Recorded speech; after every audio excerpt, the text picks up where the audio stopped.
Restez jusqu'à la fin de cette vidéo car vous allez découvrir les présidents du Togo depuis 1960 à aujourd'hui et je suis sûr que vous allez découvrir les personnes que vous ne connaissez peut-être pas. Générique. Premier président, Sylvanus Olympio. Alors le Togo accède alors à son indépendance le 27 avril 1960. Sylvanus Olympio est élu président de la République en battant son adversaire de toujours soutenu par la France, Nicolas Grunitzky. Alors, l'indépendance fut proclamée par Sylvanus Olympio en 1960, qui en ce moment était chef du gouvernement, c'est-à-dire premier ministre et devient officiellement le premier président de la République togolaise avec le parti politique CUT, Comité de l'Unité togolaise. Alors, il eut un mandat d'à peine 3 ans, du 27 avril 1960 au 13 janvier 1963, car fut assassiné lors d'un coup d'État militaire, le tout premier coup d'État meurtrier en Afrique. Deuxième président, Emmanuel Bojolé. Qui est Emmanuel Bojolé? Alors, c'était un ancien adjudant de l'armée française, membre du groupe d'environ 300 soldats qui ont été renvoyés des services français sans être intégrés dans l'armée togolaise. Il avait le grade le plus élevé parmi eux.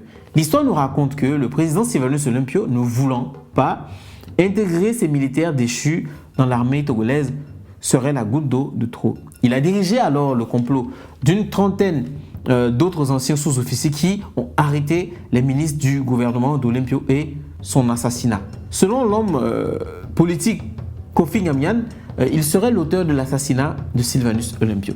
Après l'assassinat, Emmanuel Bojolé était le plus gradé des militaires et président du comité insurrectionnel, devient chef d'État togolais de facto pour une durée de 3 jours, du 13 janvier au 16 janvier 1963. Il démissionne et il est remplacé par Nicolas Grunitzky. Troisième président, Nicolas Grunitzky.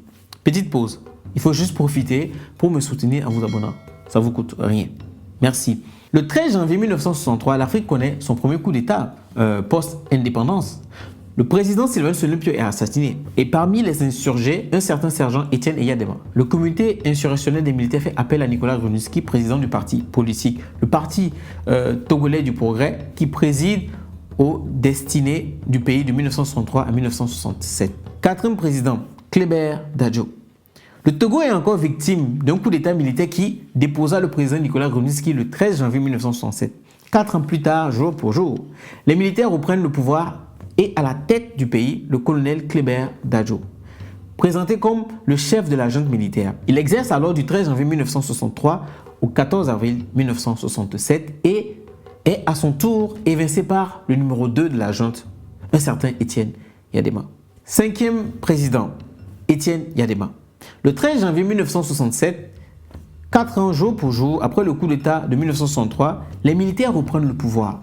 Les institutions de la République sont suspendues et le 15 avril 1967, le lieutenant-colonel Étienne Eyadema devient officiellement le président de la République, chef de gouvernement et ministre de la Défense. Alors c'est le début de l'ère Eyadema. Après avoir interdit tout parti politique, il crée en 1969 le Rassemblement du peuple togolais, RPT. Dès le début des années 70, les associations de jeunes, de femmes et de travailleurs ont été constituées pour être intimement liées au RPT, qui devient le parti-État en 1976. C'est la grande période des animations du culte de la personnalité. Il règne du 15 avril 1967 au 5 février 2005, date de son décès. Décès survenu pendant son 7e mandat. 6e président, Faure Gnassingbé. Suite au décès inattendu du Baobab, c'est la confusion totale. Nombreux sont ceux qui pensaient que c'était la fin de l'ère Gnassingbé. Par un tour de passe-passe, le fils du président Faure Gnassingbé est porté à la magistrature suprême. Le pouvoir n'est finalement pas perdu. Alors le fils qui prend le pouvoir du 5 février 2005 au 25 février 2005 par un coup d'État militaire, puis président par intérim, finit par démissionner sous la pression de la communauté internationale. 7e président, Abbas Bonfo. Suite à la démission du président Faure Gnassingbé, Abbas Bonfo, à cette époque président de l'Assemblée nationale, reprit les rênes par intérim comme le prévoyait la Constitution. Donc, président par intérim du 25 février 2005 jusqu'à la date des prochaines élections qui ont eu lieu le 25 avril 2005. Donnant gagnant Faure Gnassingbé qui reprend le pouvoir le 14 mai 2005 avec la formation politique RPT. 8e président, encore Faure Gnassingbé.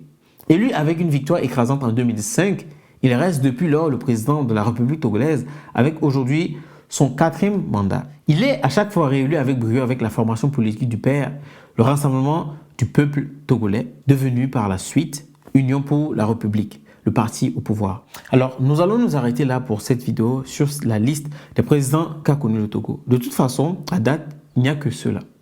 Je sais très bien qu'il y a beaucoup de choses à dire sur chacune de ces personnalités politiques. Nous allons revenir sur certains d'entre eux plus en détail. Alors, c'est la fin de la vidéo.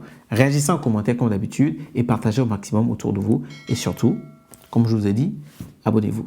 À la prochaine.